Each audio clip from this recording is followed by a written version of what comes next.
साथ संगत जी, प्यार से कहना जी, धन निरंकार जी। साथ संगत जी, हम संसार में जिससे अधिक प्यार करते हैं, क्या उसे देखने की इच्छा नहीं होती?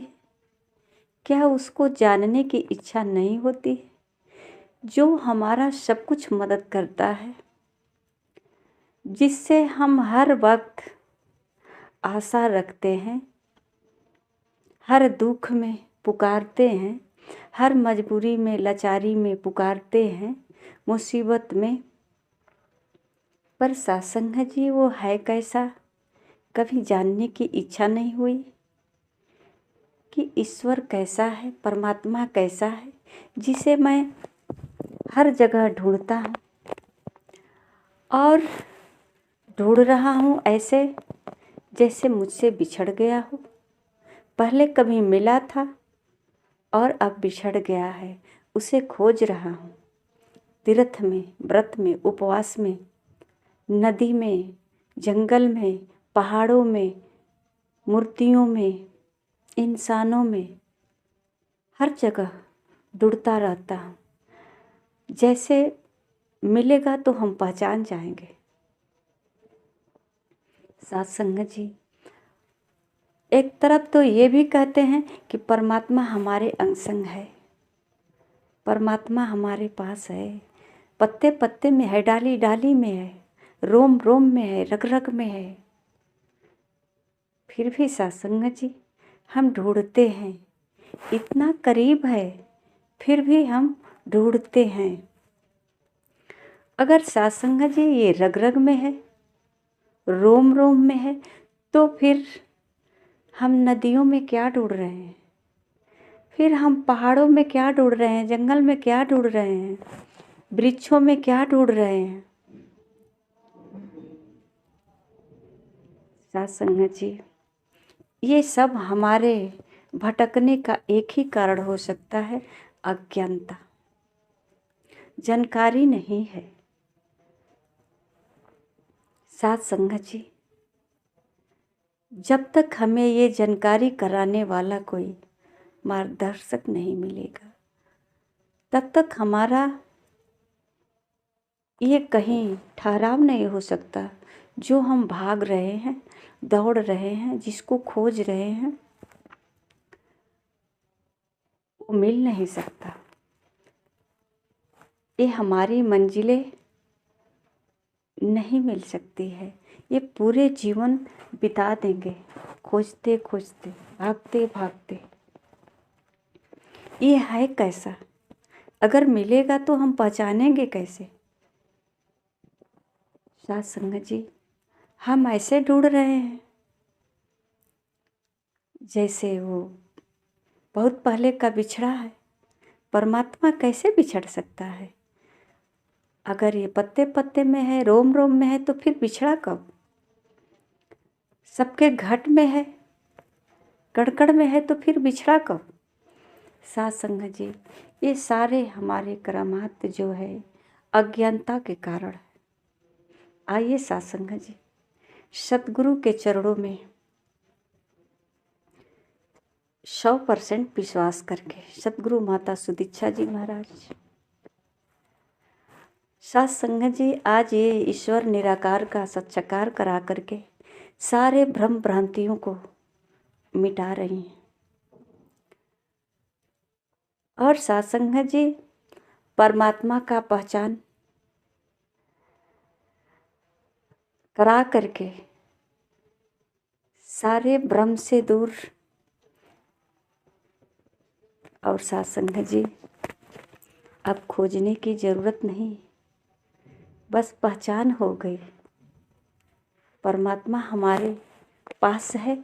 अब तक तो हम कहते थे कि परमात्मा हमारे पास है, अंग संग में है, रोम रोम में है, कड़कड़ में है, पत्ते पत्ते में है, डाली डाली में, सिर्फ कहते थे।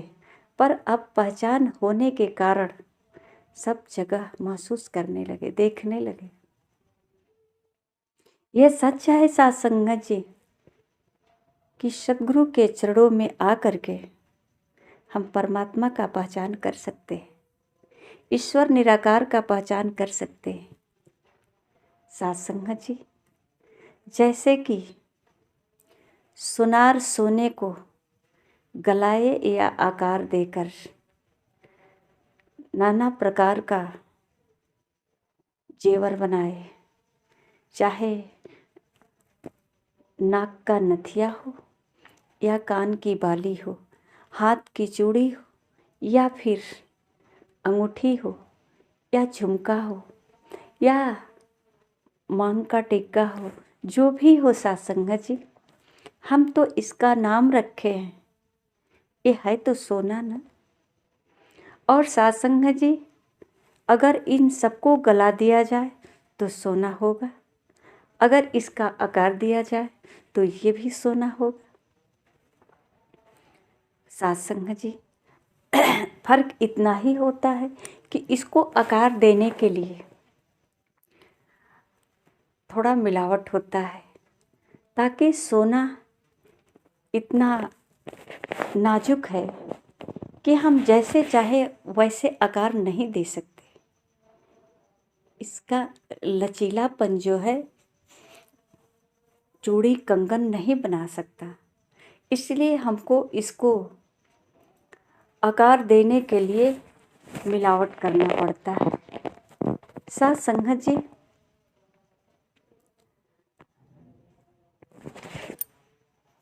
इसी प्रकार जो है अगर ज्ञान सद्गुरु से मिल जाता है तो साथ संगत जी, सद्गुरु इस का भी पुष्टि कर देते हैं कि ये पांच तत्व का जो शरीर है, ये साकार जो रूप है, जो आकार दिख रहा है, ये निराकार ही साकार है। जैसे सोना ही गहना है, गहना ही सोना है। साथ संगत जी, इसी प्रकार ये पांच तत्व से शरीर आज नहीं हमेशा से बताया गया है कि छित जल पावक गगन समीरा, पांच तत्व से बना शरीर। और साथ संगत जी, जो शरीर ये संसार में माँ के गर्भ से कितना छोटा सा मासूम शिशु, जिसका बहुत छोटा छोटा हाथ पांव होता है, आंखें नाक नक्शा सब कुछ होता है, और साथ संगत जी वो धीरे धीरे इस संसार में कैसे एक बड़ा आकार लेता है, बहुत बड़ा शरीर होता है, जिसे किसी को नहीं पता चलता कि ये शरीर इतना बड़ा कैसे हुआ, कहाँ से आया इसमें इतना बड़ा मांस का टुकड़ा, और हड्डियाँ कहाँ से आई, इतनी बड़ी बड़ी नसें कहाँ से आई, इसमें इतना जो सब देख रहे हैं परिवर्तन, ये कब हुआ, कैसे हुआ, बच्चे से लेकर बुढ़ापे तक इसी संसार में विकसित होते सब देख रहे हैं। पर सत्संग जी, ये कैसे इसका विकास हुआ, ये तो छोटा सा मासूम बच्चा था, आज ये बड़ा होकर इतना विशाल शरीर में, फिर धीरे धीरे ये शरीर इसी संसार में जर्जर होने लगा। बच्चे के बाद जवानी सब कुछ के बाद सत्संग जी, ये शरीर अब धीरे धीरे इसी संसार में जर्जर होने लगता है, बुढ़ापा आ जाता है। एक दिन सत्संग जी, ये शरीर मुट्ठी भर राख बन जाता है। देखिए, यही है सोना। और जब परमात्मा ने इसे आकार देता है तो थोड़ा बहुत जैसे सोनार खासड़ लगाता है, मिलावट करता है, वैसे ही सत्संग जी, ये हवा पानी अग्नि मिट्टी सब इसमें मिलावट होता है। यही निराकार है, यही साकार है, यही परमात्मा है। और सत्संग जी, यहीं पे ये शरीर जो यहाँ बनता है और यहीं पे ये शरीर विलीन भी हो जाता है, यहीं इसका उत्पत्ति होता है और यहीं इसका विनाश भी होता है। और ये परमात्मा जिसको हम खोज रहे हैं, इस शरीर में रह करके इस शरीर को चलाया, शरीर के साथ शरीर को साधन बना करके जो संसार में कार्य करना था वो किया। और सत्संग जी लास्ट में जो है इसका यहीं पे इस शरीर का विनाश हो गया और मुट्ठी भर राख बच गया, वो भी मिट्टी में मिल गया, मिट्टी मिट्टी में मिल गया। हवा शरीर का जो ऑक्सीजन वो भी खत्म। सत्संग जी अग्नि अग्नि में मिल गई, पानी शरीर का पानी में मिल गया, सब कुछ सत्संग जी यहीं का यहीं रह गया। जिसका मानव कहता है मैं, मेरा शरीर, मेरा सुंदरता, जिसको इतना संभाला जतन किया, कितना इसका श्रृंगार सजाया, गहने से वस्त्र से टाई कोट लगाया, रंग बिरंग के वस्त्र धारण किए, कितना सजाया, फिर भी ये एक मुट्ठी राख बनकर रह गया। सत्संग जी यही कहते हैं कि परमात्मा कहीं दूर नहीं है, बस जानने की देरी है।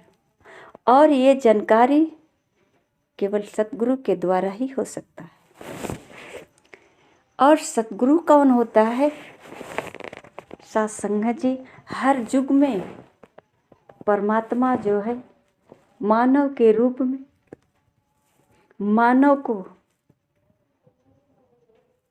मानव के बीच अपना मानव रूप जो धारण करके शमशाह जी कहते हैं कि प्रभु मानव की ओर चुनरिया सतगुरु बनकर आता है, कहे अवतार के निज से निज का भेद बताता है। अपना भेद बताने के लिए, अपनी पहचान बताने के लिए मानव के रूप में मानव के सामने परमात्मा को आना पड़ता है। हर युग में आया है, चाहे वो राम हो, कृष्ण हो, बुद्ध हो, जो भी हो, सारे पीर पैगंबर सत्संग जी इसी सच्चाई को सामने रखा है और इसके लिए अनेकों रूप धारण किए इस धरती पे आए। सत्संग जी जिसके भाग्य में, जिसके हिस्से में आया वो परमात्मा को जाना, बाकी तो परमात्मा को खोजने में ही अपना पूरे जीवन बिता दिया। भक्ति तो सभी लोग करते हैं, सब लोग परमात्मा का ही भक्ति करते हैं, पर सत्संग जी परमात्मा को जाना किसी ने, परमात्मा को पाया वही जो सद्गुरु के चरणों में आकर के नतमस्तक होकर के अपने आप को समर्पण किया और सिर्फ परमात्मा को जानने की इच्छा रखी। परमात्मा है कहाँ, कैसा है? अगर परमात्मा है संसार में, हमको बनाया है परमात्मा, हमको चला रहा है परमात्मा, सब हमारा मदद कर रहा है परमात्मा, तो ये है कैसा? जिसने जानने की कोशिश की। हमारा शरीर कभी बचपन था, कभी युवा था, कभी जवान था, कभी बुढ़ापा आया, कभी जर्जर अवस्था में, कभी इसका भी समापन इसी संसार में। यही से उत्पत्ति और यही विनाश, सब मिट्टी में मिल गया। और यहाँ से कब ये मिट्टी मिली, कब ये बड़ा हुआ, कब देखते देखते बहुत विशाल हो गया शरीर। माँ के स्पर्श से, माँ के हाथों से जो तेल मालिश हुआ, इससे बड़ा हुआ। दूध पीने से बड़ा हुआ, रोटी चावल खाने से बड़ा हुआ, फल फ्रूट खाने से बड़ा हुआ, मांस मछली खाने से बड़ा हुआ। सत्संग जी ये प्रकृति का जो नियम है, ये जो रचना है, मालिक ने जो रचा है, ये स्वतः अपना निरंतर चलता रहता है। इसमें कोई हस्तक्षेप नहीं करता है। जो मालिक रच दिया है, इसे कोई मिटा नहीं सकता है। सिर्फ जो रचा है वही मिटा सकता है। जैसा कि भजन में सुनते हैं कि मारने वाला है भगवान, बचाने वाला है भगवान। अगर रचनहार यही है तो संहार करने वाला भी यही है। साथ संगत जी, यही जानकारी करते करते पूरा जीवन मानव का बीत जाता है, पर जानकारी नहीं हो पाता कि मारता भी यही है और जन्मदाता भी यही है। साथ संगत जी, आइए, अगर सच में हम परमात्मा को जानना चाहते हैं, परमात्मा की भक्ति करते हैं, तो ये मानव जीवन जो मिला है बड़े भाग्य से मिला है। और संभव भी है कि इसी मानव जीवन में हम परमात्मा की जानकारी कर सकते हैं। और कोई ऐसा जीवन में तो परमात्मा को प्राप्त नहीं कर सकते। शिक्षा किसी और योनियों में नहीं मिलेगा। कुत्ते, बिल्ली, घोड़े, गधे, गाय, भैंस को नहीं मिलेगा, पशु पक्षी को नहीं मिलेगा, जानवर को नहीं मिलेगा। इंसान को ही शिक्षा मिल सकता है। ज्ञान और विज्ञान की जानकारी इंसान को ही मिल सकता है। तो आइए साथ संगत जी, अगर हमारे जीवन में गुरु नहीं आया तो हम अपने जीवन में एक गुरु जरूर धारण करें। ये गुरु ही है जो हमें परमात्मा का पहचान कर सकता है। जो हम भागते रहते हैं, जो इसके लिए हम तड़पते रहते हैं, बहुत साधन हमारे पास है, फिर भी अंदर से दुखी हैं। किसके कारण? क्योंकि जिसका मैं अंश हूँ उससे बिछड़ चुका, उसका आभास नहीं, एहसास नहीं, जानकारी नहीं, बोध नहीं, इसलिए तड़पन है हमेशा, दुख। जिस आनंद की तलाश में हूँ वो आनंद कहीं और नहीं है, फिर कहाँ है? हमारे पास है, जानकारी नहीं। आइए साथ संगत जी, हम सतगुरु के चरणों में आ करके अपने स्वयं का बोध कर ले, परमात्मा की जानकारी कर ले। और परमात्मा के जानकारी करने के बाद साथ संगत जी कहते हैं ब्रह्म की प्राप्ति और ब्रह्म की समाप्ति। साथ संगत जी, प्यार से कहना जी, धन्य निरंकार जी।